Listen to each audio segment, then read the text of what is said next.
I watched my Caucasian wife shrink under her Caucasian male CEO's hand. My name is Mark Harding, and for most of my life I was just a regular guy. I had a mortgage, grease permanently under my fingernails, and a wife, Katie, who I worshipped like oxygen. I never imagined I'd end up taking on a billionaire CEO, exposing harassment across an entire company, or watching justice unfold in a way no courtroom could ever match. But when a man threatens your wife's dignity, her future, her safety, you don't stay ordinary. You sharpen, you evolve. You become the kind of man who sees a monster and decides that monster-s reign ends now, the first sign I missed. Well, it seems so obvious now. My wife Katie worked for Palmer Construction, one of those fast-growing companies that plastered their CEO's face on billboards like he was royalty. Nick Palmer. Sharp suits, perfect hair, a smile polished like a weapon. To the public, he was a visionary.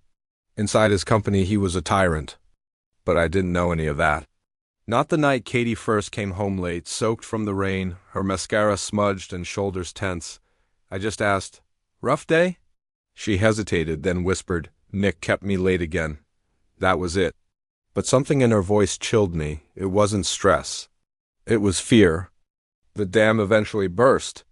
Katie walked in one evening, dropped her bag, and just collapsed onto the couch. She looked emotionally and spiritually exhausted. When I pressed her, the truth spilled out all at once. Nick invited her to private dinners. He cornered her in her office. He hinted her career depended on cooperation. Touching her shoulder, blocking her path, watching her too closely. He said, she whispered, "Team players get ahead, and others get left behind." My chest burned with a rage I'd never felt before. But she grabbed my arm, her eyes wide with panic. "Don't confront him, Mark. He'll ruin me. He owns the company. HR reports to him. I'll lose everything." And she was right. This wasn't a fair fight, so I made a decision. If we couldn't fight fair, we'd fight smart. A couple nights later, my old friend Jim, a former cop turned private investigator, came over with something small and ceramic, a decorative seashell. "This," he said, tapping it, "is a voice-activated recorder. Legal here. Put it on your desk. Leave the rest to him." So Katie did. For days, nothing happened. Then, on a Thursday afternoon, her office door clicked shut. When we played back the audio that night, Nick's voice slithered through the speakers. "I need people I can trust. People who understand loyalty. People willing to invest." "Personally," Katie pushed back. He pushed harder. "You should come to my lake house this weekend. We can talk about your future. Or," and his voice darkened, "I can make things difficult." It wasn't quite enough to end him, but it was enough to expose a pattern, because Katie wasn't the only one. Through whispers in break rooms and hushed conversations in parking lots, Katie found others. Sarah from accounting, Jennifer from marketing, Lisa from project coordination, and Rebecca, who had quit months earlier in tears. 6 women in total, 6 victims. 6 stories that were eerily identical. Late meetings, pressure, threats, isolation, and punishment if they resisted. Nick wasn't a flirt. He was a predator with an entire system built to protect him. And now we had an army. Jim referred us to Patricia Reynolds, a workplace harassment lawyer with the demeanor of a judge and the instincts of a shark. She read the evidence slowly, then looked up. "You have him," she said, "but not through HR or lawsuits." "Not yet," I asked. "What then?" She leaned forward. "You take this directly to the board and to their insurance carrier. Nick could charm the media, bulldoze employees, and neutralize HR. But the board?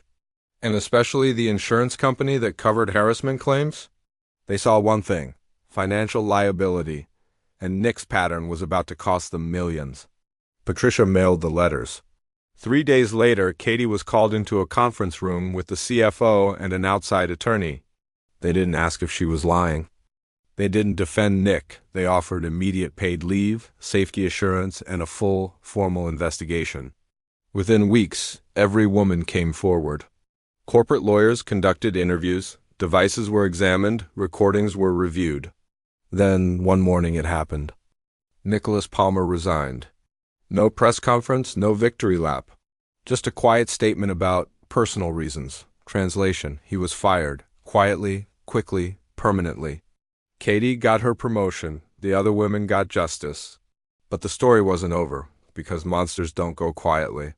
3 months later, news broke that Nick Palmer's luxury sedan had plunged off a mountain road at high speed. His brake lines had been slashed. He survived, but barely, multiple fractures, a brain injury, long-term rehab. His career was over, the police investigated. They interviewed every woman he'd harmed, Katie included, but there was no evidence. Nothing traceable, nothing concrete, just suspicion and silence. Eventually the case was closed. Official verdict, mechanical failure. Weeks later, Jim invited me for beers on his back deck.